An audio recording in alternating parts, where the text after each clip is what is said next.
May 17, 2012. I will never forget that day because it has entirely changed my life.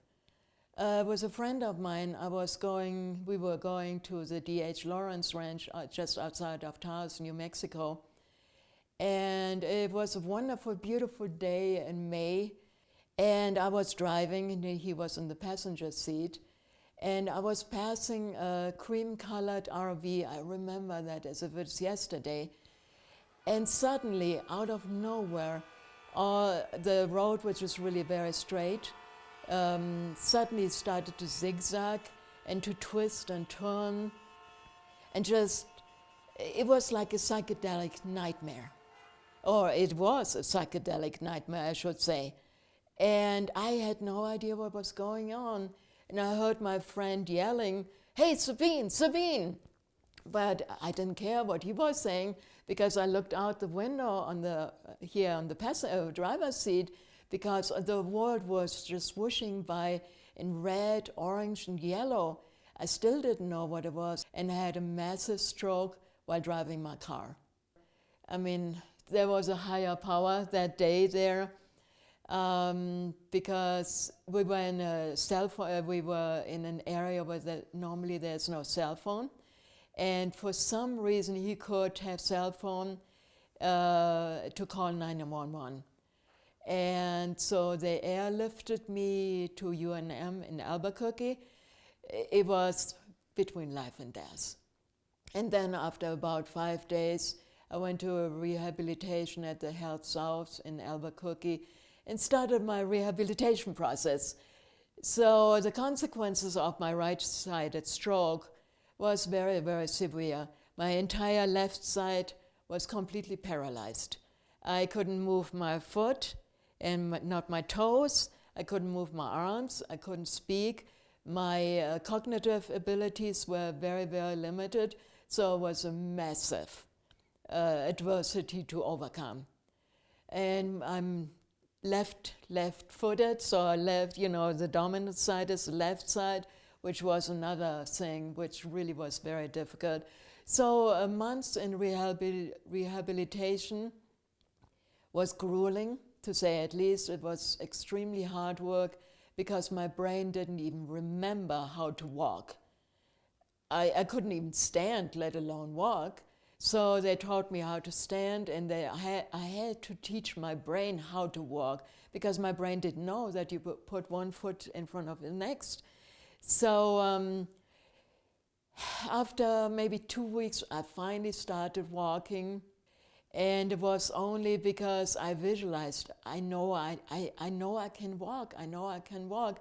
So I really visualized that, and finally my foot moved. And so I started walking about 2 weeks, but my foot still was like a claw. It looked like this, instead of what is normal for me, this.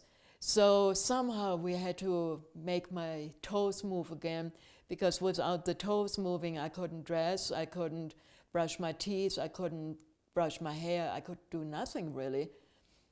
So I visualized that I was able to thread a beading needle with my feet, a tiny, tiny beading needle, and bead tiny seed beads with my feet.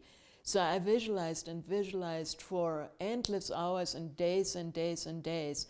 And finally I had the slightest movement with my toes. It was so slight that I barely saw it, and then day after day it got better and better. And once we had the movement of the toes back, then they were able to teach me again how to pick things up with my feet, how to get dressed, how to brush my teeth, how to shower, all these kind of things. So that was my month in rehabilitation. So all I had, in my speech, there was intensive speech therapy, and again, to try to remember even words and put my thinking straight, because my thinking wasn't even very straight. And so it took a long time, and then I came back up here to Taos and continued in the rehab here at the Living Center as an outpatient for another 8 months. So it was a tough road, but I always believed that I'm able to recuperate completely, because it has been done before. So I said, what they can do, I can do. And I was like a dog with a bone, I just didn't want to let go, I always had hope and positive outlook. I felt like a little star at the Health South Rehabilitation Center, because I accelerated so much. So I felt really great. I saw the stroke as an inconvenience, in my life. So, but when I came back up to Taos, I was not the star anymore, because suddenly I saw how many things I still cannot do. And that's when I became angry.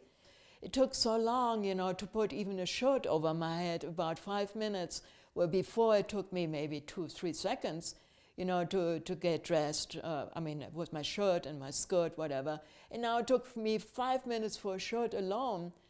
So I was really upset. When I came to the rehabilitation center, they asked me, what do you like to do? And I like to do a lot of things. I'm a very active person. But one of my biggest loves is yoga. I've done yoga since the early 90s to keep in shape and to meditate, because I'm a very lively person, so it calms me down, sort of thing. And so they tried to focus on yoga. And we did once I had my standing pose back and my walking pose, my ability to walk, then we had to build up my strengths. And we did a lot of yoga poses, and that's the importance of yoga, and even the meditation of yoga, to come to grips with what happened to me, despite, all my hardships before, and because I really kind of got upset, it's like I was back like in my childhood with occupational and physical therapy, having to relearn everything one more time over again. So yoga really helped me to get centered, and to this day I do a lot of yoga and I love yoga. How I got through it was my positive attitude, that no matter what he gives me, or our higher power gives me, I can do it, because it's positive attitude, because I cannot change what happened to me. I just have to make the best I possibly can now.